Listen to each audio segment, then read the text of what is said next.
തന്റെ ജ്ഞാനം കൊണ്ട് ആകാശത്തെ ഉണ്ടാക്കിയ സർവശക്തനായ ദൈവത്തിന് സ്തോത്രം. തന്റെ സ്നേഹം കൊണ്ട് പാപികളായ മനുഷ്യരെ വീണ്ടെടുത്ത നമ്മുടെ കർത്താവിനെ വാഴ്ത്തുന്നു.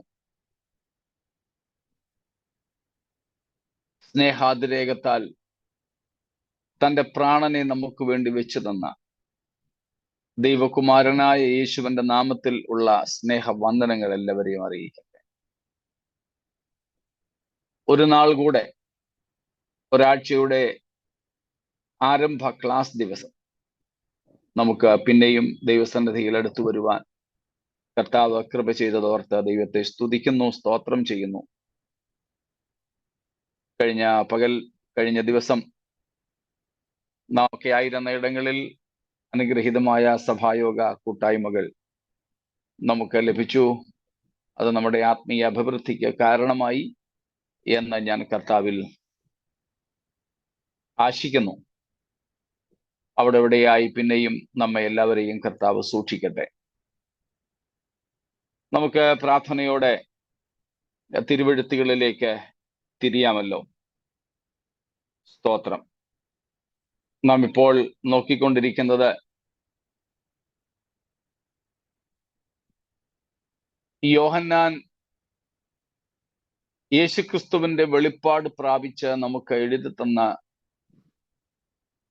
പുതിയ നിയമത്തിലെ ഏക പ്രവചന ഗ്രന്ഥമായ വെളിപ്പാട് പുസ്തകം 11-ാമത്തെ അധ്യായമാണല്ലോ.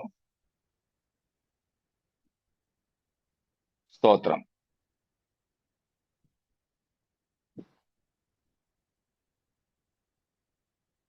പതിനൊന്നാമത്തെ അധ്യായത്തിന്റെ 13 വരെയുള്ള വാക്യങ്ങൾ 10-ാം അധ്യായം 1-ാം വാക്യം മുതൽ തുടങ്ങുന്നതാണ്. 6-ാമത്തെയും 7-ാമത്തെയും കാഹളങ്ങൾ ഊതുന്നതിന് ഇടയിൽ ഉള്ള ചില കാര്യങ്ങൾ വിവരിക്കുന്ന ഭാഗമാണല്ലോ. നാം അവിടെ ഇപ്പോൾ നോക്കിക്കൊണ്ടിരിക്കുന്നത് 2 സാക്ഷികളെ കുറിച്ചാണ്. 11-ാം അധ്യായത്തിൽ 5 പ്രധാന ഭാഗങ്ങൾ ഉള്ളതായി നമ്മൾ കണ്ടു. ആദ്യത്തെ ഭാഗം യെരുശലേം ദേവാലയത്തെ അളക്കുന്ന കാര്യമായിരുന്നു. രണ്ടാമത്തേത് നാം 3-ാമത്തെ വാക്യം മുതൽ കണ്ടുവരുന്നു. 3 മുതലുള്ള വാക്യങ്ങളിൽ നാം 2 സാക്ഷികളെ കുറിച്ചാണ് കാണുന്നത്. ആ സാക്ഷികൾ ആരാണെന്നുള്ളതിനെ സംബന്ധിച്ച് പല അഭിപ്രായങ്ങളുണ്ട്. നാം ആ അഭിപ്രായങ്ങളെ നോക്കി ആരാണെന്ന് പറയാൻ നമുക്ക് പറ്റില്ല. അതുകൊണ്ട് ആരായിരിക്കും എന്ന ഒരു നിഗമനത്തിലെത്തി അത് ഇന്നവരാണെന്ന് പറയേണ്ട ആവശ്യം ഇല്ലെന്നാണ് എനിക്ക് തോന്നുന്നത്. അത് ഇതുമായിട്ട് ബന്ധപ്പെട്ടതേ അല്ല, പ്രസക്തമല്ല. ആരും ആകട്ടെ, ദൈവം അയച്ചിട്ട് വരുന്ന 2 സാക്ഷികളാണ്. അവരുടെ നിയമനം ദൈവത്തിന്റെ പക്കൽ നിന്നുമാണ്. അവർ രണ്ടുപേരും ദൈവത്തോട് നേരിട്ട് ബന്ധപ്പെട്ടിരിക്കുന്നവരാണ്. ഭൂമിയിലെ ആരുമായിട്ടും പ്രത്യേകിച്ച് കടപ്പാടുകളോ പ്രത്യേകിച്ച് കാര്യങ്ങളോ അവിടെ കാണുന്നില്ല. ദൈവത്തിന്റെ നേരിട്ടുള്ള നിയന്ത്രണം, നിയമനം ഒക്കെയാണ് അവിടെ. അത് ഭൂമിയിൽ അന്ന് ജീവിച്ചിരിക്കുന്ന ആരെങ്കിലും ആയിരിക്കുമോ, അതോ നേരത്തെ ഉയർത്തെഴുന്നേറ്റവരിൽ ആരെങ്കിലുമാണോ? ഇതൊന്നും നമുക്ക് പ്രസക്തമല്ല. സത്യത്തിൽ ആദാമിനെയും ഹവ്വയെയും സൃഷ്ടിച്ചതുപോലെ വേണമെങ്കിൽ 2 പേരെ സൃഷ്ടിച്ച് അവിടെ നിർത്തുക വരെ ദൈവത്തിന് ചെയ്യാം. ഒന്നും തടസ്സമില്ല. ഏതായാലും ആ 2 സാക്ഷികളുടെ ശുശ്രൂഷയാണ് നാം കാണുന്നത്.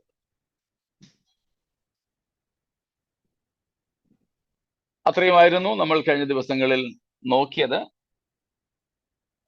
നമ്മൾ ഏറ്റവും ഒടുവിൽ സംശയ നിവാരണത്തിനുള്ള സമയവും നീക്കിവെച്ചിട്ടായിരുന്നു അവസാനിപ്പിച്ചത് എന്നതുകൊണ്ട് ഇനിയും ഒരുപക്ഷെ സംശയങ്ങൾക്ക് ഇടയുണ്ടാവില്ല എന്ന് കരുതട്ടെ.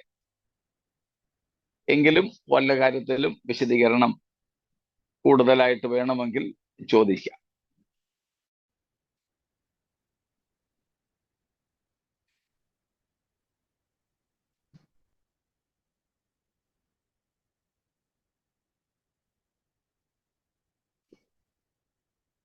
മൂന്ന്, നാല്, അഞ്ച്,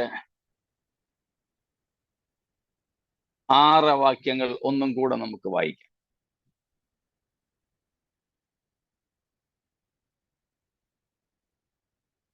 അന്നു ഞാൻ എന്റെ 2 സാക്ഷികൾക്കും വരം നൽകും. അവർ രട്ടുടുത്തും കൊണ്ട് 1260 ദിവസം പ്രവചിക്കും. അവർ ഭൂമിയുടെ കർത്താവിന്റെ സന്നിധിയിൽ നിൽക്കുന്ന 2 ഒലിവ് വൃക്ഷവും 2 നിലവിളക്കും ആകുന്നു. ആരെങ്കിലും അവർക്ക് ദോഷം ചെയ്യുവാൻ ഇച്ഛിച്ചാൽ അവരുടെ വായിൽ നിന്ന് തീ പുറപ്പെട്ട് അവരുടെ ശത്രുക്കളെ ദഹിപ്പിച്ചു കളയും. അവർക്ക് ദോഷം വരുത്തുവാൻ ഇച്ഛിക്കുന്നവൻ ഇങ്ങനെ മരിക്കേണ്ടി വരും. അവരുടെ പ്രവചനകാലത്ത് മഴ പെയ്യാതെ വണ്ണം ആകാശം അടച്ചു കളവാൻ അവർക്ക് അധികാരമുണ്ട്. വെള്ളത്തെ രക്തമാക്കുവാനും ഇച്ഛിക്കുമ്പോഴൊക്കെയും സകല ബാധ കൊണ്ടും ഭൂമിയെ ദണ്ഡിപ്പിപ്പാനും അധികാരമുണ്ട്. സ്തോത്രം.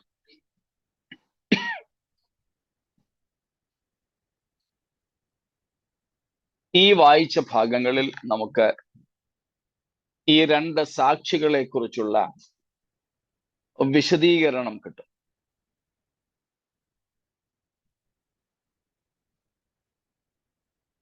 മൂന്നാമത്തെ വാക്യത്തിൽ തന്നെ നാം അവരെ കുറിച്ച് കാണുന്നു. അവർ ദൈവത്തിന്റെ സാക്ഷികളാണ്. മുമ്പേ പറഞ്ഞതുപോലെ തന്നെ ദൈവം അയച്ചിട്ട്, ദൈവം വിശേഷാൽ നിയമിച്ചിട്ട്, അഭിഷേകം ചെയ്തിട്ട്, നിയോഗിച്ചിട്ട് ഒരു പ്രത്യേക കാര്യം മാത്രം നിവർത്തിപ്പാനായി വരുന്നവർ. ദൈവം അവരെ ഏൽപ്പിച്ച എന്തോ ഒരു ദൗത്യത്തിന്റെ പൂർത്തീകരണത്തിനായി മാത്രം, just for a divinely appointed task, only to fulfill that divine appointment. സ്തോത്രം. അത് മാത്രം നിവർത്തിക്കുക, വേറെ യാതൊരു പരിപാടികളുമില്ല. അതിനുവേണ്ടി മാത്രം അവർ വന്നിരിക്കുന്നു. So the authority, the source of these witnesses is God himself. ദൈവം തന്നെയാണ് ഇവരുടെ ഉത്തരവാദി എന്ന് ഒന്നാം ഭാഗം. രണ്ടാം ഭാഗം, അവർ രട്ടുടുത്തുകൊണ്ടായിരിക്കും ശുശ്രൂഷിക്കുക. They will wear sackcloth all through their ministerial times. നമുക്കറിയാം സാക്ലോത്ത് അല്ലെങ്കിൽ രട്ട് എന്തിനെ കാണിക്കുന്നു എന്ന്, അല്ലെ? അറിയാമല്ലോ നമുക്ക്. ദുഃഖത്തെ കാണിക്കുന്നു. രട്ട് പൊതുവെ ദുഃഖത്തെയും അനുതാപത്തെയും ഒക്കെ കാണിക്കുന്നതാണ്. സോറോ, റിമോഴ്സ്, റിപ്പൻറ്റൻസ്, ഇതിൻ്റെയൊക്കെ പ്രതീകമാണ് ഈ രട്ട് എന്നുള്ളത്. സ്തോത്രം. അതെല്ലാം പഴയ നിയമത്തിൽ നമുക്ക് ധാരാളം കാണുവാൻ കഴിയുന്ന കാര്യമാണ്. രട്ടും വെണ്ണീറും. Usually when people are affected either physically or mentally or spiritually with sadness, with sorrows, with remorses, they used to wear sackcloths. ഏതെങ്കിലും തരത്തിലുള്ള ദുഃഖങ്ങളിൽ, പ്രയാസങ്ങളിൽ, ജനമകപ്പെടുമ്പോൾ അവര് രട്ടുടുക്കുക പതിവായിരുന്നു. അവരുടെ സാധാരണ വസ്ത്രം അഴിച്ചു വെച്ചിട്ട് രട്ടുടുക്കുക, എന്നിട്ട് വെണ്ണീറിൽ, ആഷസിൽ അവർ പോയി ഇരിക്കുക. So sackcloth and ashes often seen as the proofs of repentance, remorse, and confessions. ഇവിടെ അല്ലെങ്കിൽ പഴയ നിയമത്തിൽ പൊതുവെ നമ്മൾ രട്ടും വെണ്ണീറും കാണുന്നത് ദുഃഖത്തെ, അനുതാപത്തെ, മാനസാന്തരത്തെ ഒക്കെ കുറിക്കുന്നതായിട്ടാണ്. എന്നാൽ ഇവിടെ നമുക്ക് കാണുവാൻ കഴിയുന്നത് ഒരു തരത്തിലും ഇവർക്ക് അനുതാപമോ മാനസാന്തരമോ ഉള്ള അനുഭവത്തെക്കുറിച്ചല്ല. പകരം ഇവിടുത്തെ ഇവരുടെ രട്ടുടുപ്പ് ദുഃഖത്തെ കാണിക്കുന്നതാണ്. എന്ന് വെച്ചാൽ അവരുടെ ചുറ്റുപാടുകളിൽ സംഭവിക്കുന്ന കാര്യങ്ങളെക്കുറിച്ചുള്ള അവരുടെ ദുഃഖം, അവരുടെ വ്യക്തിപരമായ ജീവിതത്തിൽ ഉണ്ടായ എന്തെങ്കിലും നിമിത്തമല്ല, ജനത്തിന്റെ മാനസാന്തരമില്ലായ്മയും മ്ലേച്ഛതയും മത്സരബുദ്ധിയും അശുദ്ധിയിലെ ജീവിതവും അതുനിമിത്തം അവരുടെ മേൽ വരുവാൻ പോകുന്ന ദൈവത്തിന്റെ ക്രോധം, ഇവയെല്ലാം നിമിത്തമുള്ള ദുഃഖത്തെ കാണിക്കുന്നതിന് വേണ്ടിയാണ് ഇവർ ഈ ഒരു വസ്ത്രം ധരിച്ചിരിക്കുന്നത്, അവരുടെ സാക്ക്ലോത്ത്.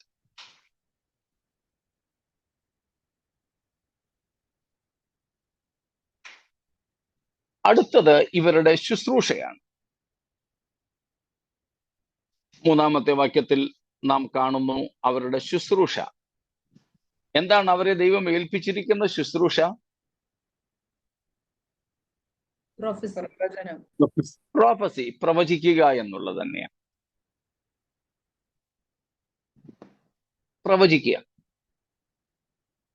ഇനിയിപ്പോ എന്താ പ്രവചിക്കാനാ?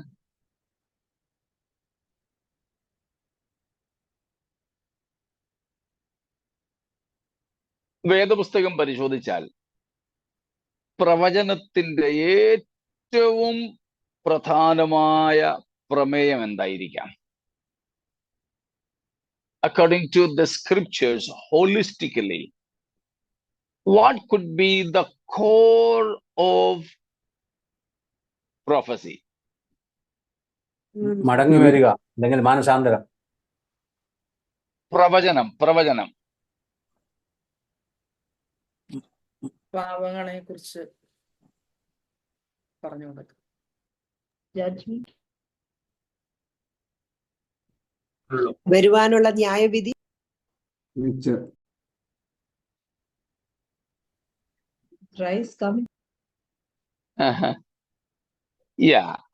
കുറച്ച് ശരിയാ നിങ്ങൾ പറഞ്ഞതിൽ, കുറച്ച്. ബൈബിളിലെ ആദ്യത്തെ പ്രവചനം മശിഹയെ കുറിച്ചാണ്. മശിഹ. ബൈബിളിലെ ഏറ്റവും പ്രധാനപ്പെട്ട പ്രവചനം യേശുക്രിസ്തു. മശിഹ. അങ്ങനെയാണെങ്കിൽ ഇനിയുമായാലും ഉള്ള ഏറ്റവും വലിയ പ്രവചനം ക്രിസ്തു തന്നെയാണ്. ഇനിയും ഇപ്പോൾ നമ്മൾ പ്രവചിക്കുന്നത് ക്രിസ്തു വരുമെന്നാണ്. എപ്പോഴും അതാ. ആദ്യത്തെ പ്രവചനം അതായിരുന്നു, സ്ത്രീയുടെ സന്തതിയായിട്ട് മശിഹ വരും. പിന്നീട് ഇങ്ങോട്ടുള്ള എല്ലാ പ്രവചനങ്ങളും യേശു വരും എന്നുള്ളതായിരുന്നു. ക്രിസ്തുവിന്റെ വരവ്. ആ വരവ് അല്ലെങ്കിൽ ആ പ്രവചനങ്ങൾ യേശുവിന്റെ ഐഹിക വരവിൽ ജഡധാരണത്തിൽ നിവൃത്തിയായി. എന്നിട്ടും പ്രവചനങ്ങളെല്ലാം പൂർണ്ണമായിട്ടില്ല. പ്രവചനങ്ങൾ ഇനിയും കിടക്കുന്നു. ഇനിയും ഇപ്പോൾ പറയുന്നത് പിന്നെയും ഇത് തന്നെ, യേശു വരും, യേശു വരും. അത് പക്ഷേ ഇബ്രായ ലേഖനകർത്താവ് പറയുന്നു, പണ്ട് വന്നത് അനേകരുടെ പാപങ്ങളെ ചുമക്കുവാനായിരുന്നെങ്കിൽ ഇനിയും വരുന്നത് അനേകരുടെ പാപങ്ങളെ ചുമക്കുവാനല്ല, പിന്നെ തനിക്കായി അതെ കാത്തു നിൽക്കുന്നവരുടെ രക്ഷയ്ക്കായിട്ട്. സ്തോത്രം. അവിടെയും കർത്താവ് വരുന്നത് ന്യായം വിധിക്കാനല്ല, തനിക്കായി കാത്തു നിൽക്കുന്ന തൻ്റെ വിശുദ്ധ ജനത്തെ രക്ഷിക്കുവാൻ, തൻ്റെ അടുക്കലേക്ക് ചേർക്കുവാനാണ്. ഇപ്പോൾ ഈ സാക്ഷികളുടെ ശുശ്രൂഷാകാലത്ത് ആ വരവും സംഭവിച്ചു കഴിഞ്ഞു.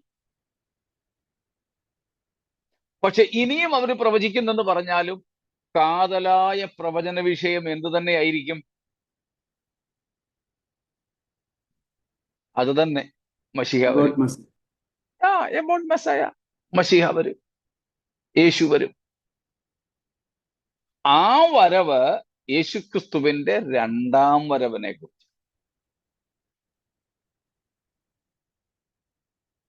സ്തോത്രം.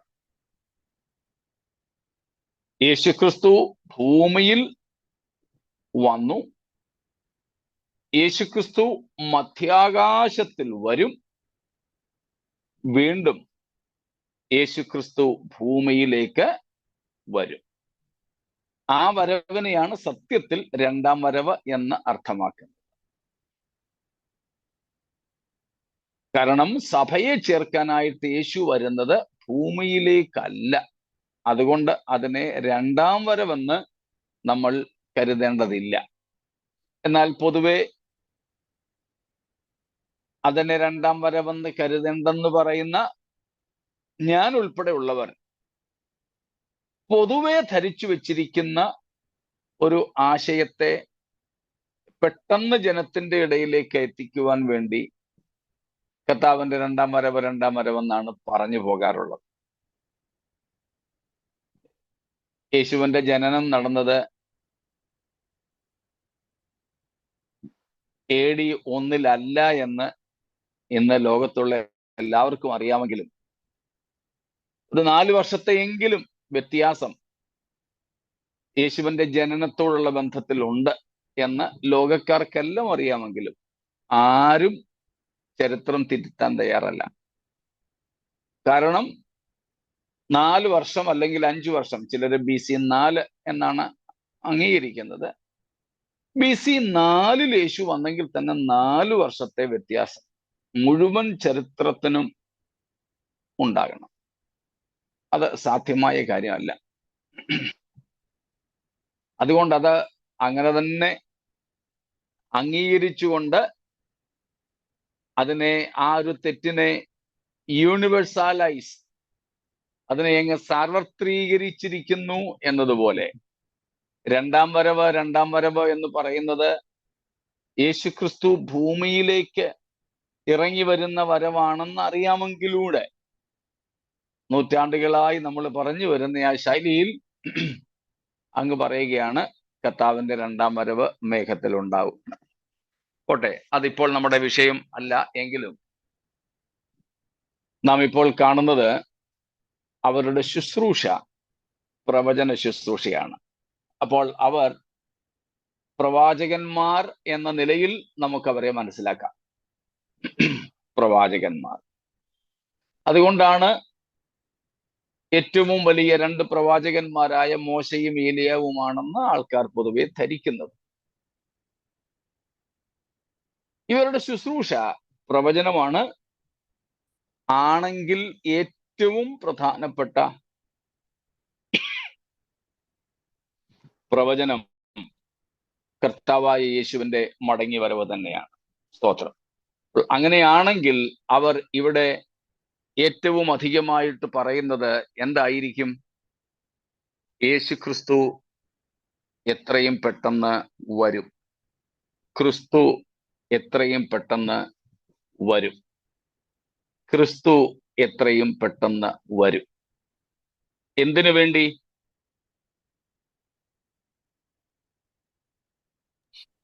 ഭൂമിയെ ഭരിക്കാൻ, ഭൂമിയെ ഭരിക്കാൻ, രാജ്യഭാരമേൽപ്പാൻ, ഭൂമിയെ വിധിപ്പാൻ, ന്യായാധിപത്വം നടത്താൻ. സ്തോത്രം. അപ്പോൾ ഭൂമിയെ ഭരിക്കുവാനും ഭൂമിയെ വിധിപ്പാനുമായി യേശു വേഗം വരുന്നു വരുന്നു വരുന്നു എന്നുള്ളത് തന്നെയാണ് ഇവരുടെ പ്രവചന ശുശ്രൂഷയുടെ പ്രമേയം. ഒന്നും കൂടെ നമുക്കതിന്റെ 15-ാമത്തെ വാക്യം വായിക്കാം. 11:15. 11:15. Then the seventh angel blew his trumpet, and there were loud noises in heaven, saying, "The kingdom of the world has become the kingdom of our Lord and of his Christ, and he Praise God. shall reign forever and ever." He shall reign for ever and ever. അപ്പോൾ 3-ാം വാക്യത്തിൽ ഈ രണ്ട് സാക്ഷികൾ പ്രവചിച്ചു. അവരുടെ ശുശ്രൂഷ പ്രവചനമായിരുന്നെന്ന് പറയുന്നു. അതിൻ്റെ പ്രധാനപ്പെട്ട വിഷയം യേശു ക്രിസ്തുവിന്റെ ഭൂമിയിലേക്കുള്ള രാജാവായി എഴുന്നള്ളുന്നതിനെ കുറിച്ചായിരുന്നു. യേശു ക്രിസ്തുവിന്റെ ഭൂമിയിലേക്കുള്ള എഴുന്നള്ളത്തിനെ കുറിച്ചായിരുന്നു. രാജ്യഭാരം യേശു ഏറ്റെടുക്കുന്നതിനെ കുറിച്ചായിരുന്നു. അതിന്റെ നിവൃത്തി എന്നവണ്ണമാണ് നാം ഇവിടെ ഇപ്പോൾ വായിച്ചത്. സ്വർഗത്തിൽ ഒരു മഹാഘോഷം. സ്തോത്രം. എന്താണ്? നമ്മുടെ കർത്താവിനും അവന്റെ ക്രിസ്തുവിനും ആയിത്തീർന്നിരിക്കുന്നു എന്ത്? രാജത്വം. സ്തോത്രം. എവിടുത്തെ രാജത്വം? കേവലം യെരൂശലേമിലേതല്ല, ലോകരാജത്വം. അപ്പം ലോകരാജത്വം ഏറ്റെടുക്കാനായിട്ട് യേശു വരുന്നു എന്ന പ്രവചനമാകാം ആത്യന്തികമായും ഇവർ 1260 ദിവസം പ്രവചിച്ചത്. അപ്പോൾ കർത്താവിന്റെ വരവും അതിനോടനുബന്ധമായ കഷ്ടതകൾ, പ്രതികൂലങ്ങൾ തുടങ്ങിയ സംഭവ വികാസങ്ങളും ന്യായവിധിയുടെ മുന്നറിയിപ്പും ഒക്കെ അതിൽ പെട്ടിരിക്കാം. തീർച്ചയായിട്ടും ഉണ്ടാകും. എന്നാൽ ആത്യന്തികമായി പറഞ്ഞാൽ ക്രിസ്തുവിന്റെ ലോക രാജ്യത്വം ഏറ്റെടുക്കുവാനുള്ള ഈ ലോകത്തിലേക്കുള്ള പ്രത്യക്ഷതയെ അല്ലെങ്കിൽ വരവിനെ കുറിച്ചാണ് പ്രവചനം. സ്തോത്രം. അപ്പോൾ ആത്യന്തിക പ്രവചനം മശിഹ. അതിന്റെ 3 തലങ്ങൾ കണ്ടു. പണ്ട് ക്രിസ്തുവിന്റെ ജഡധാരണത്തിന് മുമ്പ് യേശു വരുന്നു വരുന്നു വരുന്നു. ജഡധാരണത്തിന് ശേഷം അപ്പോസ്തലന്മാർ പ്രവചിച്ചു, പ്രസംഗിച്ചും പ്രവചിച്ചും പറഞ്ഞു യേശു വരുന്നു വരുന്നു വരുന്നു. അത് മധ്യാകാശ വരവ്. പിന്നീട്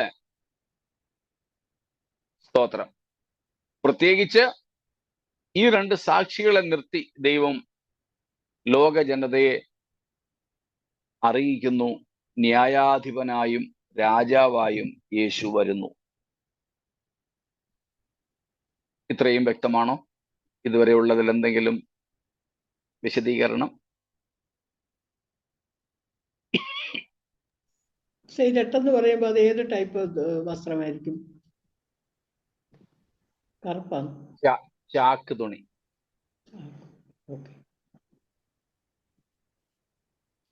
ചാക്കിൻ്റെതുപോലെ. നമ്മുടെ പ്ലാസ്റ്റിക് ചാക്കും അല്ല, പണ്ടത്തെ അരിച്ചാക്കും പഞ്ചസാര ചാക്കും ഒക്കെ ഉണ്ടല്ലോ, ചണം കൊണ്ടുള്ള ജൂട്ട് സെ ബനാ ഹുവ.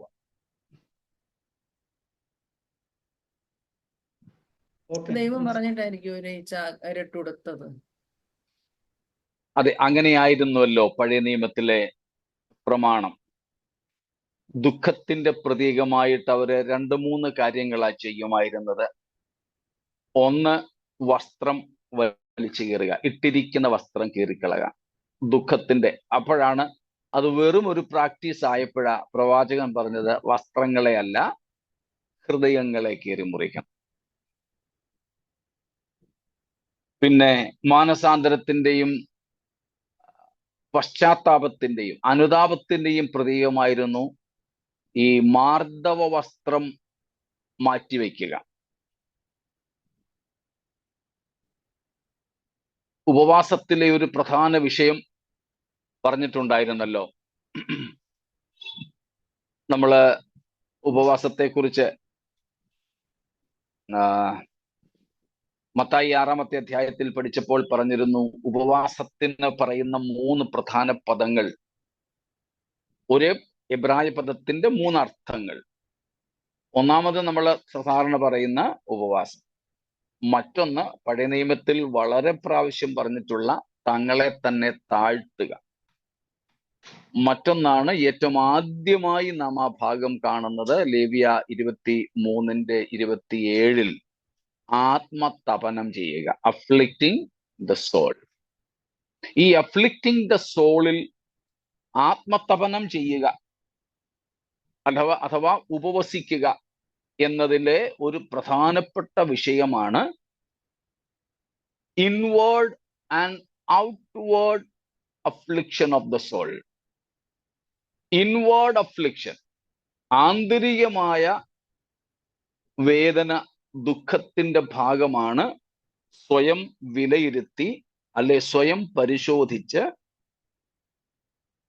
പ്രവാചകനും സങ്കീർത്തനക്കാരനും പറയുന്നുണ്ടല്ലോ, വ്യസനത്തിനുള്ള മാർഗം എന്നിലുണ്ടോ എന്ന് നോക്കി. അപ്പോൾ ദൈവസന്നിധിയിൽ ഇരുന്ന് വ്യസനത്തിനുള്ള എന്തെങ്കിലും അവരവരിൽ ഉണ്ടോ എന്ന് നോക്കിയാൽ കണ്ടെത്തും, എന്തെങ്കിലുമൊക്കെ കാണും. കണ്ടെത്തി കഴിയുമ്പോൾ അതിനെക്കുറിച്ച് ഹൃദയം മുറിയുന്ന ഒരവസ്ഥ ഉണ്ടാവും. അതിന്റെ ബാഹ്യ ലക്ഷണമായിട്ടാണ് വസ്ത്രം കീറുമായിരുന്നത്. അതിന്റെ ബാഹ്യ ലക്ഷണമായിട്ടാണ് ഈ മാർദ്ദവ വസ്ത്രം മാറ്റിവെച്ചിട്ട് ഉടുക്കാൻ അത്ര സുഖകരമല്ലാത്ത ഈ ചണവസ്ത്രം ധരിക്കുമായിരുന്നത്. ഇന്ന് ഫാഷന്റെയൊക്കെ ഭാഗമായിട്ട് ചിലർ ചണമൊക്കെ ഉടുക്കാറുണ്ട്. അതൊക്കെ പ്രത്യേകിച്ച് സീസൺ ചെയ്ത സാധനങ്ങളാണ്. ഇത് അങ്ങനെയൊന്നും സീസൺ ചെയ്തതല്ല, പരുവരുത്തതാണ്. ഉടുത്തോണ്ട് കിടന്നാൽ ഉറക്കം വരത്തില്ല, ഉടുത്തോണ്ട് നടക്കാനൊക്കത്തില്ല. അപ്പൊ ഒരു തരത്തിലും സുഖകരമല്ലാത്ത ഒരു വസ്ത്രമായിരുന്നു. അങ്ങനെ ഉപവാസ സമയത്ത് അവര് ഈ ചണവസ്ത്രം അല്ലെങ്കിൽ സാക്ക്ക്ലോത്ത്, ചാക്ക് കൊണ്ടുള്ള വസ്ത്രം ധരിക്കുക പതിവായിരുന്നു. ദൈവം പറഞ്ഞിട്ടും യഹൂദന്റെ ഒരു പ്രാക്ടീസ് ആയിട്ടും അങ്ങനെ ചെയ്തു വന്നു. അങ്ങനെയൊക്കെ വന്നപ്പോഴാ കർത്താവ് പിന്നെ പറഞ്ഞത്, ഇങ്ങനെ നിങ്ങള് മനുഷ്യരെ കാണിക്കാൻ വേണ്ടിയിട്ട് ഈ പരിപാടി ഒന്നും ചെയ്യണ്ട. അവര് പിന്നെ മുടിയിൽ എണ്ണ തേക്കത്തില്ല. പുരുഷന്മാരായാലും നീണ്ട മുടിയുള്ളവരാണല്ലോ യഹൂദന്മാർ. മുടിയിൽ എണ്ണ തേക്കാതെ ചാരം വാരിയിടും, ദേഹത്തൊക്കെ പൂഴി വാരിയിടും, ചാരം കിട്ടിയില്ലെങ്കിൽ വെറും മണ്ണ് വാരിയിടും. ഇതൊക്കെ അവരുടെ അനുതാപത്തിന്റെ പ്രതീകമായിരുന്നു. ഈ 3 സംഗതികൾ: വസ്ത്രം കീറുക, ചണവസ്ത്രം ധരിക്കുക, പൂഴിയോ ചാരമോ ദേഹത്ത് വാരിയിടുക, ചാരത്തിൽ പോയി ഇരിക്കുക. ഇയ്യോബും ചൊറിച്ചിൽ കൊണ്ട് മാത്രമല്ല ചാരത്തിലിരുന്നത്, അവന്റെ വേദനയുടെ പ്രതീകമായിട്ടും കൂടെയായിരുന്നു.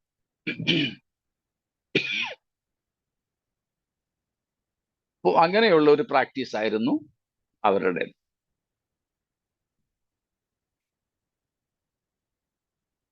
ഈവൻ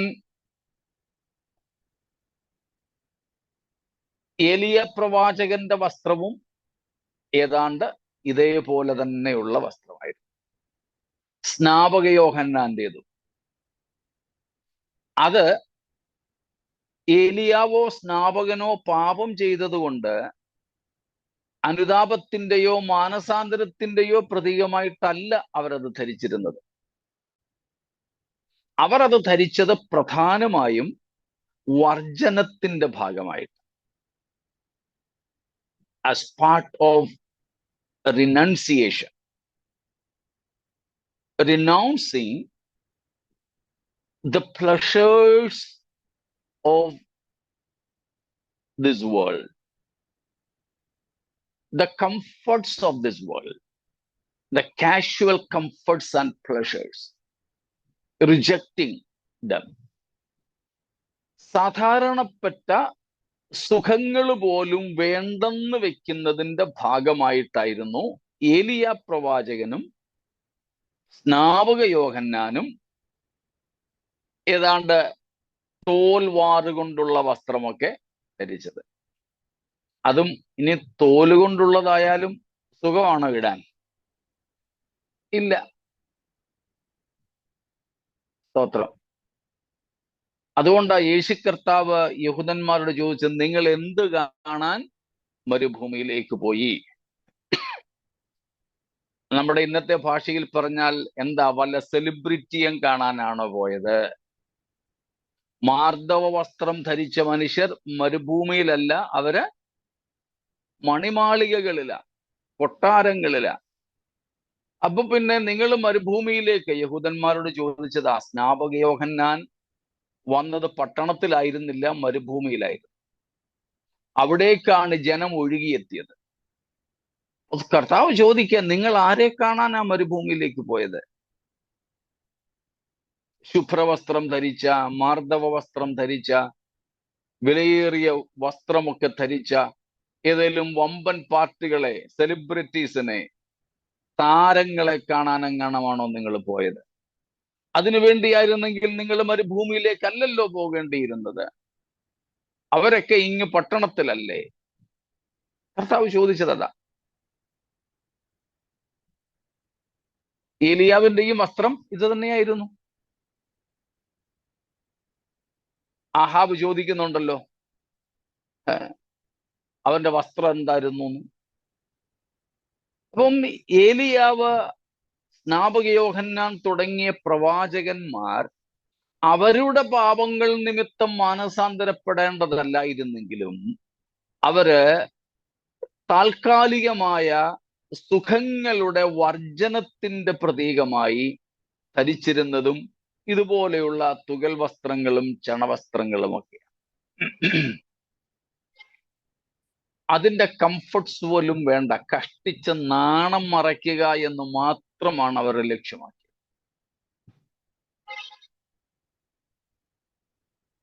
അതൊക്കെ കൊണ്ട് തന്നെയാണ് ഇന്നും നമ്മൾ പറയുന്നത്, നമ്മുടെ സ്വന്തം പാപങ്ങൾ നിമിത്തം മാനസാന്തരപ്പെടുന്നെങ്കിൽ, നാം അവയെക്കുറിച്ച് അനുതപിക്കുന്നെങ്കിൽ തീർച്ചയായും ഇതുപോലെയുള്ള സുഖങ്ങളുടെ വർജനം, വേണ്ടെന്ന് വയ്ക്കൽ നമുക്ക് വേണം. മറ്റൊന്ന്, നാം വിശുദ്ധരായാൽ പോലും ലോകത്തിന്റെ ആഡംബരങ്ങളും സുഖങ്ങളും വിലയേറിയ വസ്ത്രങ്ങളും ആഭരണധാരണവും ഒന്നും നാം അനുവർത്തിക്കത്തില്ല. കാരണം എന്താണ്? ലോകത്തിന്റെ മേൽ ദൈവത്തിന്റെ ന്യായവിധി വരാൻ പോകുമ്പോൾ ജനം ദൈവത്തെ വിട്ട് ലൗകികതയിലേക്ക് ഇറങ്ങി ജീവിക്കുമ്പോൾ സുഖിച്ച് സന്തോഷിച്ച് ജീവിക്കുവാൻ ഒരു ഭക്തന് കഴിയത്തില്ല. നമ്മുടെ ആദിമ മാതാപിതാക്കൾ, ആദാം ഹവ്വയല്ല, പെന്തക്കോസ്തിലെ ആദിമ മാതാപിതാക്കൾ, അവര് ഈ പറഞ്ഞതുപോലെയുള്ള വർജനങ്ങൾ ആചരിച്ചത്, ആഭരണം വേണ്ടെന്ന് വെച്ചത്, ഭർത്താവ് കഴുത്തിൽ കെട്ടിയ മിന്നുപോലും താലി പോലും വേണ്ടെന്ന് വെച്ചത്, മറ്റു സുഖസൗകര്യങ്ങളെ ഉപേക്ഷിച്ചത് ഒക്കെ ഉപദേശത്തിന്റെ ഭാഗമായിട്ടായിരുന്നില്ല. പകരം അവർ ഭക്തരായി നിത്യതയുടെ ദർശനം ലഭിച്ചു. അപ്പോൾ അവർക്ക് ചുറ്റുപാടുകളെ കാണാൻ കഴിഞ്ഞു, പാപത്തിൽ ജീവിക്കുന്ന അവസ്ഥ, അവരുടെ ജീവിതത്തിന്റെ നിസ്സാരത്വം, അവർക്ക് ലഭിപ്പാനിരിക്കുന്ന തേജസ് അവരുടെ ചുറ്റുപാടുകളിലെ ജനത്തിന്റെ പാപകരമായ ദൈവക്രോധത്തിൽ വസിക്കുന്ന അവസ്ഥ, ഇതൊക്കെ കൂടെ കണ്ടപ്പോൾ അവർക്ക് എന്തുമാത്രം മതിയെന്ന് വെച്ചു? ഈ ലോക ജീവിതത്തിന്റെ സന്ധാരണത്തിന്, നിലനിൽപ്പിന് ആവശ്യമായിട്ടുള്ളത് മാത്രം അല്പം മതി എന്നവർ വെച്ചു. അതിന്റെ ഭാഗമായിട്ടായിരുന്നു ആഭരണം ഉപേക്ഷിച്ചത്, വസ്തുവകകൾ ഉപേക്ഷിച്ചത്, നഷ്ടം സഹിച്ചത്, മറ്റുള്ളവരെ ശുശ്രൂഷിച്ചത്, കർത്താവിന്റെ വേലയ്ക്ക് വേണ്ടിയും സാധുക്കളുടെ ആവശ്യങ്ങൾക്ക് വേണ്ടിയും തങ്ങളുടെ സ്വത്ത് പങ്കുവെച്ചത്. സാധാരണ വസ്ത്രം മതിയെന്ന് വെച്ചത്, സാധാരണ ഭക്ഷണം മതിയെന്ന് വെച്ചത്. ഇന്നും അങ്ങനെ തന്നെയാണ്. യഥാർത്ഥത്തിൽ നാം ഈ പറഞ്ഞ കാര്യങ്ങളൊക്കെ അനുഭവിക്കുന്നെങ്കിൽ ലോകത്തിന്റെ ആഡംബരങ്ങളിലേക്ക് പോകില്ല. പണം ഉണ്ടായാലും ഇല്ലേലും, സാഹചര്യങ്ങൾ ഉണ്ടായാലും ഇല്ലേലും, നെയിൽ പോളിഷും ഹെയർ പോളിഷും ലിപ്സ്റ്റിക്കും മറ്റ് കോസ്മെറ്റിക്സും വസ്ത്രമോ ഷൂസോ മൊബൈലോ എന്ന് വേണ്ട ഏത് വിഷയവും ഒരു ലക്ഷറിക്കും ഒരു ഭക്തൻ പോകത്തില്ല. സൗകര്യമില്ലാത്തത് കൊണ്ടല്ല, വേണ്ട എന്നതുകൊണ്ടാണ്. കാരണം ഞാൻ ഈ പറഞ്ഞതാണ്. അതുകൊണ്ടാണ് നമുക്ക് വലിയ ഭക്തിയുടെയൊക്കെ കാര്യം പറഞ്ഞിട്ട് ഈ വിധത്തിലൊക്കെ തങ്ങളെ തന്നെ ആഭൂഷിതരാക്കി സ്റ്റേജിലൊക്കെ ആൾക്കാർ കയറി നിൽക്കുമ്പം നമുക്കങ്ങോട്ട് അലൈൻ ചെയ്യാൻ ഒക്കാതെ വരുന്നത്.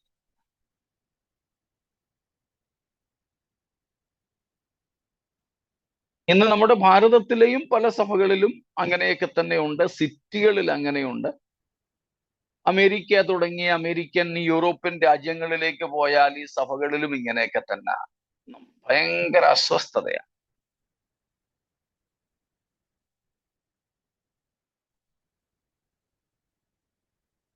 പത്ത് വിരലേലും നഖം നീട്ടി വളർത്തി അതിൽ ഡെക്കറേഷൻ ഒക്കെ വരുത്തി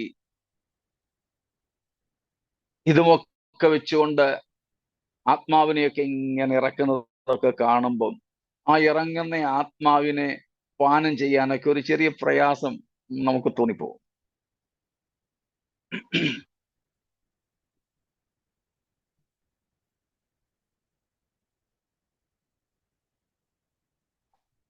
മനസ്സിലായോ കാര്യങ്ങള്?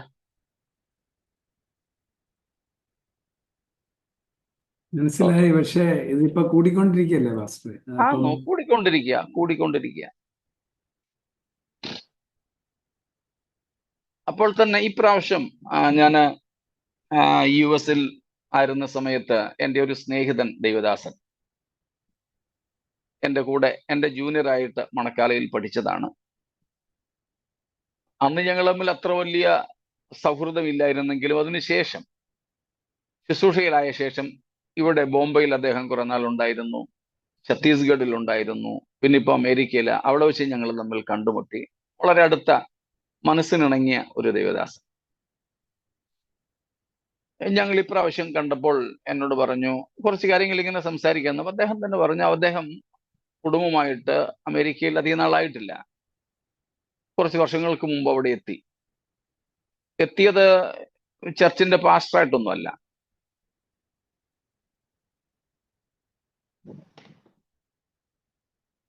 അതുകൊണ്ട് ആദ്യത്തെ ചില നാളുകൾ അവിടെയുള്ള ഏതോ ഒരു ഇംഗ്ലീഷ് പെന്തക്കോസ്ത് സഭയിലാണ് അവർ സഭായോഗത്തിന് കൂടിയത്. ആദ്യത്തെ ആഴ്ച പോയി തിരിച്ചു വന്നു. രണ്ടാമത്തെ ആഴ്ചയും അവർ പോയി. 2 ആഴ്ച അടുപ്പിച്ച് ചെന്നു എന്ന് കണ്ടപ്പോൾ അവിടുത്തെ ചില സഹോദരിമാർ, ഇംഗ്ലീഷ് ചർച്ച കേട്ടോ, സായിപ്പന്മാരുടെയും മദാമ്മമാരുടെയും ചർച്ച,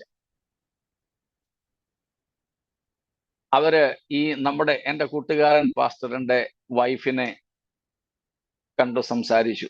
ആദ്യത്തെ ആഴ്ച കണ്ടു, ഒരു വിസിറ്റർ എന്ന നിലയിൽ മാത്രമേ അവരിടപെട്ടുള്ളൂ. രണ്ടാമത്തെ ആഴ്ച വീണ്ടും ചെന്നപ്പോൾ അവര്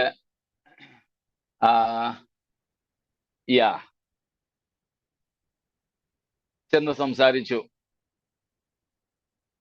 അപ്പോഴാണ് അവിടെ അമേരിക്ക ചെന്നപ്പം അതിന് യോജിച്ചതുപോലെ ഒരു വസ്ത്രം ഇച്ചിരൊക്കെ ഇടാമെന്ന് വിചാരിച്ച് ചെന്നപ്പോഴാണ് അവർ എന്നിട്ട് പറഞ്ഞത്, എന്താ നിങ്ങളുടെ പ്ലാൻ? ഞാൻ അവിടെ ആയിരുന്ന സമയത്ത് പറഞ്ഞതാ ഇത്. ഇവിടെ തന്നെ തുടർന്നും വരാനാണ് പദ്ധതി എങ്കിൽ ഞങ്ങൾക്ക് ചില നിബന്ധനകളുണ്ട്, വസ്ത്രധാരണത്തിനും മറ്റ് ബാഹ്യമായ കാര്യങ്ങൾക്കും. അദ്ദേഹം പറഞ്ഞു, പാസ്റ്റർ ഞെട്ടിപ്പോയി. ഒരു വൈറ്റ് ചർച്ച്, അമേരിക്കൻസിന്റെ ഒരു സഭ. അപ്പം ഞാനീ പറഞ്ഞു വന്നത്, ഇത് കേവലം വിദ്യാഭ്യാസം ഇല്ലാത്ത കേരളത്തിലെ 100 വർഷം മുമ്പ് ജീവിച്ചിരുന്ന അപ്പച്ചന്മാരുടെ ഉപദേശം എന്ന് പറഞ്ഞാലും പുച്ഛിക്കരുത്. ഏതു കാലത്തും ഏത് സംസ്കാരത്തിലും ജീവിച്ചിരിക്കുന്ന യഥാർത്ഥ ഭക്തന്മാരുടെ ഉള്ളിൽ ദൈവം നൽകുന്ന കാഴ്ചപ്പാടുകളായിരുന്നു. സ്തോത്രം. അതുകൊണ്ട് ഇന്ന് ഇത് കൂടി വരുന്നുണ്ട് എന്ന് പറഞ്ഞെങ്കിലും ഈ യഥാർത്ഥ ഭക്തിയിൽ ജീവിക്കുന്ന ധാരാളം വിശുദ്ധന്മാർ മ്ലേച്ഛതകളുടെ വിളനിലമായിരിക്കുന്ന സ്ഥലങ്ങളിൽ പോലും ഉണ്ട് എന്നുള്ളത് വളരെ ആശ്വാസകരമാണ്. ഈ പരാമർശങ്ങൾ നമ്മുടെ ഈ വിഷയത്തിൽ ആവശ്യമില്ലാത്തതായിരുന്നു എന്നെനിക്കറിയാമെങ്കിലും ആ ചോദ്യത്തോടനുബന്ധിച്ചും നമ്മുടെ കേവലം ഒരു പുസ്തക വ്യാഖ്യാനമല്ല നമ്മുടെ ലക്ഷ്യം എന്നുള്ളത് കൊണ്ടും ഈ കാര്യങ്ങളും കൂടെ ഞാൻ പറഞ്ഞു എന്നേ ഉള്ളൂ. കേൾവിക്കാർക്ക് ഒരുപക്ഷെ തോന്നും, ചിലർക്ക് ഇതൊക്കെ ഈ വെളിപ്പാട് പുസ്തകം 11-ാം അധ്യായം വ്യാഖ്യാനിക്കുന്നതിനകത്ത് വേണോ? വേണ്ട, ആവശ്യമുള്ളതല്ലായിരുന്നു. പക്ഷെ നമ്മുടെ ലക്ഷ്യം കേവലം ഒരു പുസ്തക പഠനമല്ല, നമ്മൾ നിത്യതയ്ക്ക് വേണ്ടി ഒരുങ്ങുക എന്നുള്ളതാണ്, യഥാർത്ഥ ഭക്തരും ക്രിസ്തു ശിഷ്യരുമാവുക എന്നുള്ളതാണ്. അതുകൊണ്ടാണ് ഇടയ്ക്കിടയ്ക്ക് ഞാൻ ഈ പ്രായോഗികമായ വിശുദ്ധ ജീവിതത്തെ സംബന്ധിച്ചും കുറെ കാര്യങ്ങൾ അവസരം ലഭിക്കുമ്പോഴൊക്കെ പറയുന്നതും ചിലപ്പോൾ അവസരം ഉണ്ടാക്കി പറയുന്നതും.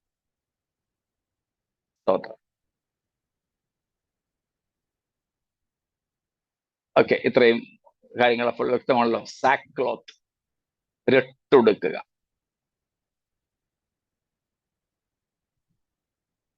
അപ്പോൾ ഇവർ രണ്ടുപേരും രട്ടുടുക്കുവാനുള്ള കാരണം, ഒന്ന്, അവരുടെ മേൽ എന്ന് വെച്ചാൽ ആ സമൂഹത്തിന്റെ മേൽ വരുവാൻ പോകുന്ന ദൈവക്രോധം, അത് നിമിത്തമുള്ള ആവലാതി, വേവലാതി, ദുഃഖം. 2, ഏലിയാവിനെയും യോഹന്നാൻ സ്നാപകനെയും ഒക്കെ പോലെ വർജനം, renouncing the casual comforts and pleasures. ഈ 2 സംഗതികളാണ് പ്രധാനമായും ഇവിടെ രട്ടുടുത്തു എന്നുള്ളത് കൊണ്ട് അർത്ഥമാക്കുന്നത്. മുൻപോട്ട് പോകാമല്ലോ.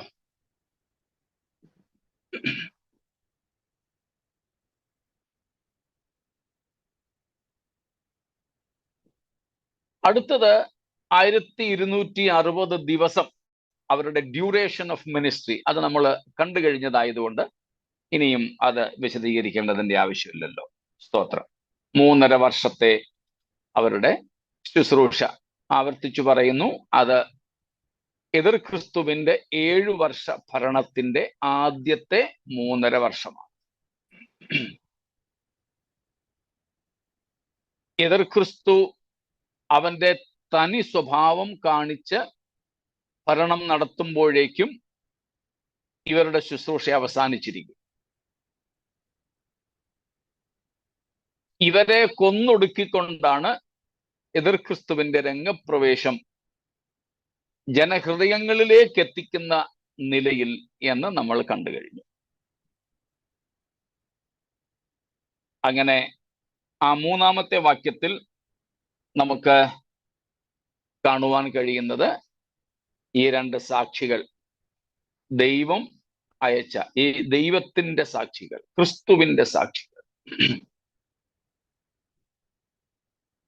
മറ്റൊന്ന് 3.5 വർഷം അവർ ശുശ്രൂഷിക്കുന്നു. അവരുടെ വസ്ത്രം. 4 അവരുടെ ശുശ്രൂഷ, പ്രവചനം. യേശു രാജാവായി വരുന്നു എന്ന് പറഞ്ഞാൽ അവർ പ്രവചിച്ചത് ദൈവരാജ്യം സ്ഥാപിപ്പാൻ സമയമായി. യേശു ക്രിസ്തുവും അപ്പോസ്തലന്മാരും ശുശ്രൂഷിച്ചു തുടങ്ങിയതാണല്ലോ. മാനസാന്തരപ്പെടുക, സുവിശേഷത്തിൽ വിശ്വസിക്കുക, ദൈവരാജ്യം സമീപിച്ചിരിക്കുന്നു. ഈ 3 പദങ്ങൾ, ഈ 3 ആശയങ്ങളാണ് സുവിശേഷ ഈ ലോകത്തിന്റെ അല്ലെ സുവിശേഷ പ്രസംഗത്തിന്റെ മുഖ്യമായ സന്ദേശം. ദൈവരാജ്യം സമീപിച്ചിരിക്കുന്നു എന്ന് വെച്ചാൽ മാനുഷ്യ ഭരണകൂടങ്ങൾ മാറാറായി, ദൈവഭരണം സ്ഥാപിക്കാറായി. ആ ദൈവഭരണത്തിലേക്ക് അല്ലെ ദൈവരാജ്യത്തിലേക്ക് എല്ലാവർക്കും പ്രവേശനം ഇല്ല. അതുകൊണ്ട് അതിലേക്ക് പ്രവേശനം ഉണ്ടാകണമെങ്കിൽ ആർക്കു മാത്രമേ പറ്റുകയുള്ളൂ? സുവിശേഷത്തിൽ വിശ്വസിക്കുകയും മാനസാന്തരപ്പെടുകയും ചെയ്യുന്നവർക്ക് മാത്രം. അതുകൊണ്ട് ഈ 3 പദങ്ങളിലൂടെ സുവിശേഷത്തിന്റെ ഏറ്റവും കാതലായ സന്ദേശം കൈമാറി. മാനസാന്തരപ്പെടുക, സുവിശേഷത്തിൽ വിശ്വസിക്കുക, കാരണം ദൈവരാജ്യം സമീപിച്ചിരിക്കുന്നു. അതായത് പരിശുദ്ധനായ ദൈവത്തിന്റെ വിശുദ്ധമായ രാജ്യം തുടങ്ങാൻ പോകുന്നു. അതിലേക്ക് അശുദ്ധന്മാരായ ആർക്കും പ്രവേശിപ്പാൻ കഴിയുകയില്ല. മാനസാന്തരപ്പെട്ടവർക്കും സുവിശേഷത്തിൽ വിശ്വസിച്ചവർക്കും മാത്രമാണ് ദൈവരാജ്യത്തിലേക്ക് പ്രവേശനം. അല്ലാത്തവരെയൊക്കെ കെടാത്ത നരക പൊയ്കയിലേക്ക് തള്ളിക്കളയും, തീപ്പൊയ്കയിലേക്ക് തള്ളിക്കളയും. അത് നിത്യമായ ശിക്ഷാവിധിയാണ്. ആ നിത്യമായ ശിക്ഷാവിധിയിൽ നിങ്ങളാരും അകപ്പെടരുതെന്നാണ് ദൈവത്തിന്റെ ആഗ്രഹം. അതുകൊണ്ട് ദൈവത്തിന്റെ രാജ്യം സ്ഥാപിക്കുവാൻ പോകുന്ന ഈ അന്തിമഘട്ടത്തിൽ മാനസാന്തരപ്പെടുക എന്ന സന്ദേശം നൽകുന്നു. ഇതാണ് ഇവിടുത്തെ പ്രവചന ഈ 2 സാക്ഷികളുടെ സന്ദേശത്തിന്റെ രത്നച്ചുരുക്കം. ഇന്ന് നമ്മൾ ദൈവരാജ്യ സ്ഥാപനം എന്നതിനേക്കാൾ ക്രിസ്തു സഭയെ ചേർക്കുവാൻ വരുന്നു എന്നതിന് ഊന്നൽ നൽകി പ്രസംഗിക്കുന്നു. മാനസാന്തരത്തിനുള്ള കാലം തീരാറായി, വാതിൽ അടയാറായി എന്ന് നമ്മൾ പ്രസംഗിക്കുന്നു. സകല പാപികളോടുമുള്ള ദൈവകൃപയുടെ അധികത്വം തീരാറായി. അത് തീരും മുൻപ് സാധാരണ പ്രഭാഷക ഭാഷയിൽ കൃപയുടെ വാതിൽ അടയും മുമ്പേ സുവിശേഷത്തിൽ വിശ്വസിക്കുക എന്ന് നാം ഇന്ന് പ്രസംഗിക്കുന്നു. അതുകൊണ്ടാണല്ലോ ഇന്ന് നമ്മൾ പ്രസംഗിക്കുന്ന സുവിശേഷത്തെ ഏറ്റവും സന്തോഷത്തോടെ ദൈവകൃപയുടെ സുവിശേഷം എന്ന് വിളിക്കുന്നത്. സ്തോത്രം. അപ്പോൾ ദൈവകൃപയെ കുറിച്ചാണ് നാം ഇന്ന് അധികവും പറയുന്നത്. സകല മനുഷ്യർക്കും രക്ഷാകരമായ ദൈവകൃപ ഉദിച്ചു. അത് തെളിഞ്ഞു നിൽക്കുന്നത് ഉദയസൂര്യനായ ക്രിസ്തുവിലാണ്. അക്കാര്യങ്ങൾ നമ്മൾ ക്രൂശിന്, യേശുവിൻ്റെ ആളത്വത്തിന്, യേശുവിൻ്റെ ക്രൂശ് മരണത്തിന് പ്രാധാന്യം കൊടുത്തുകൊണ്ടുള്ള സന്ദേശങ്ങളാണ് ഈ കാലഘട്ടത്തിൽ പുതിയ നിയമസഭ നൽകുന്നത്. സ്തോത്രം. ദൈവ രാജ്യം എന്നതിനേക്കാൾ ദൈവകൃപ, ആ കൃപയിലൂടെ ദൈവത്തോടൊപ്പമുള്ള നിത്യത. ഒരു അക്ഷരീക രാജ്യം അത് വിശ്വസിച്ചിരുന്നു ദൈവരാജ്യത്തെക്കുറിച്ച്. എന്നാൽ യേശുക്രിസ്തുവിനോടുള്ള കൂട്ടായ്മയും ഈ ഭൂമിയിൽ ജീവിച്ചിരിക്കെ തന്നെ ദൈവത്തിന്റെ ആത്മീയ രാജ്യത്തിലേക്കുള്ള പ്രവേശനവുമായിരുന്നു പുതിയ നിയമ സഭയുടെ പ്രസംഗത്തിന്റെ പ്രധാനപ്പെട്ട വിഷയം. അതുകൊണ്ട് ദൈവരാജ്യത്തെക്കുറിച്ച് പ്രസംഗിക്കരുതെന്നല്ല, പ്രസംഗിക്കണം. എന്നാൽ ഈ പ്രത്യേക സമയത്ത് ഏറ്റവും കൂടുതലായ സന്ദേശം അതിനെ ആസ്പദമാക്കിയാണ്. വെളിപ്പാട് 11.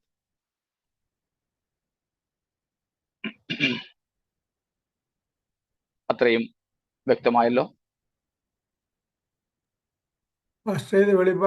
മഹാവീരണത്തിന്റെ രണ്ടാം പകുതിയാണോ ഒന്നാം പകുതിയാണോ? ഒന്നാം പകുതി, ആദ്യ പകുതിയിലാണത്. ഈ രണ്ട് സാക്ഷികളുടെ മരണത്തോടുകൂടെയാണ് രണ്ടാം പകുതി ആരംഭിക്കുന്നത്. ഇവരെ കൊല്ലുവാൻ വേണ്ടിയാണ് എതിർ ക്രിസ്തു രൗദ്രഭാവത്തിൽ ഈ രണ്ടാം പകുതിയുടെ തുടക്കത്തിൽ, ഒന്നാം പകുതിയുടെ അവസാനത്തിൽ വെളിപ്പെടുന്നത്. അതുകൊണ്ടാണ് 11, 12, 13 അധ്യായങ്ങളെ ഒരുമിച്ച് വെച്ചിരിക്കുന്നത്. 11-ാം അധ്യായത്തിൽ നമ്മളിപ്പോൾ കാണുന്ന ഭാഗത്ത് 7 മുതൽ എതിർ ക്രിസ്തു, അഗാധത്തിൽ നിന്ന് കയറി വരുന്ന മൃഗം, ഈ രണ്ട് സാക്ഷികളോട് എതിർത്ത് അവരെ കൊല്ലുന്നു. 12-ാം അധ്യായത്തിൽ സാത്താൻ സ്വർഗത്തിൽ നിന്ന് ഭൂമിയിലേക്ക് മാത്രമായി പരിമിതപ്പെടുന്നു. 13-ാം അധ്യായത്തിൽ ആ സാത്താൻ എതിർ ക്രിസ്തുവിന് തൻ്റെ ശക്തിയും അധികാരവും സിംഹാസനവും നൽകുന്നു. അവിടെ മുതൽ മഹാപീഡനത്തിന്റെ രണ്ടാം പകുതി തുടങ്ങുന്നു.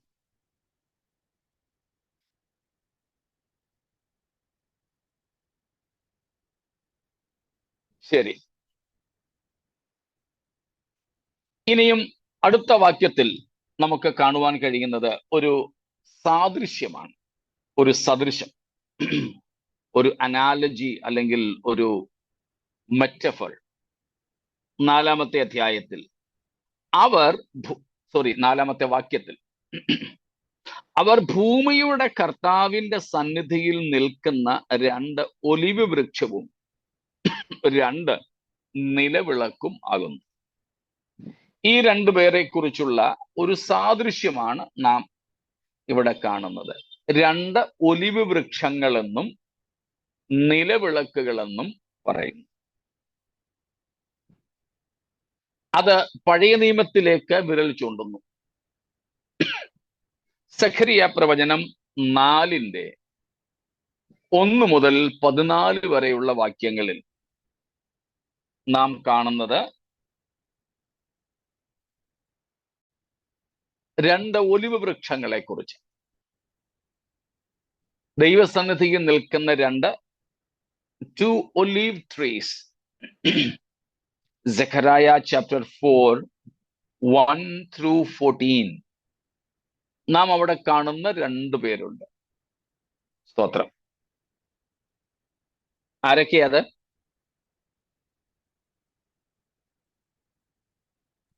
യോശുവയും സെരുബ്ബാബേലും.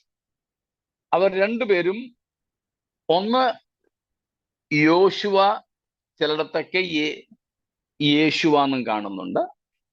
യോശുവ മഹാപുരോഹിതൻ. പഴയ നിയമത്തിലെ മോശയുടെ കൂടെ ഉണ്ടായിരുന്ന യോശുവയല്ല, അദ്ദേഹം പുരോഹിതനായിരുന്നില്ല. ഇവിടെ 70 വർഷത്തെ ബാബിലോണ്യ പ്രവാസം കഴിഞ്ഞു വന്ന വിശുദ്ധന്മാരുടെ കൂട്ടത്തിലെ 2 നേതാക്കന്മാരായിരുന്നു.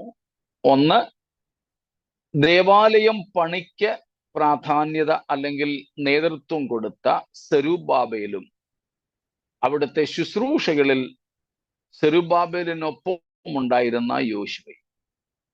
അവരെ 2 പേരെയുമാണ് ഇവിടെ 2 ഒലിവ് തൈകൾ അല്ലെങ്കിൽ ഒലിവ് വൃക്ഷങ്ങൾ എന്ന് രേഖപ്പെടുത്തിയിരിക്കുന്നത്. സ്തോത്രം. നമുക്ക് ഹഗ്ഗായി 1:1, ഹഗ്ഗായി 1:14, ഹഗ്ഗായി 1:1-14 ആ 2 ഭാഗങ്ങൾ, സെഖരിയാവ് 3:1, 3:1 സെഖരായ, 4:6 ഈ ഭാഗങ്ങളിലെല്ലാം നമുക്ക് ഈ 2 പേരെ കാണാനായിട്ട് സാധിക്കും. സാത്താൻ അവരെ എതിർക്കുന്നതായിട്ടും പ്രത്യേകിച്ച് യോശുവയെ കുറ്റം വിധിക്കുന്നതായിട്ടും ഒക്കെ നമുക്ക് ഈ ഭാഗങ്ങളിൽ നിന്ന് കാണാം. അപ്പോൾ ഈ 2 സാക്ഷികളെ ഇവിടെ യേശു കർത്താവ് പറയുന്നു, ഇവർ എൻ്റെ മുമ്പിൽ നിൽക്കുന്ന 2 ഒലിവ് വൃക്ഷങ്ങളും 2 നിലവിളക്കുമാകുന്നു. സ്തോത്രം. നിലവിളക്കും ഒലിവ് വൃക്ഷവും. അത് നാം പഴയ നിയമത്തിൽ കാണുന്നത് ഈ 2 വ്യക്തികളെ കുറിച്ച്. ഈ 2 വ്യക്തികളെ കുറിച്ച്. സ്തോത്രം.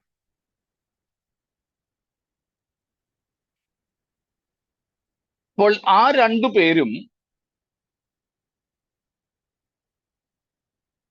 പ്രവാസകാലം കഴിഞ്ഞ ഇസ്രായേൽ അല്ലെങ്കിൽ യഹൂദന്മാരുടെ ഇടയിൽ ദൈവത്തിന് വേണ്ടി ദൈവത്തിന്റെ പദ്ധതികളെ നിവർത്തിച്ചെടുത്ത 2 വ്യക്തികളാണ്. ചുറ്റുപാടും മുഴുവൻ എതിർപ്പുകൾ. കഴിഞ്ഞ ദിവസവും ഞാൻ പറഞ്ഞായിരുന്നല്ലോ, ദേവാലയം പണി തുടങ്ങിയെങ്കിലും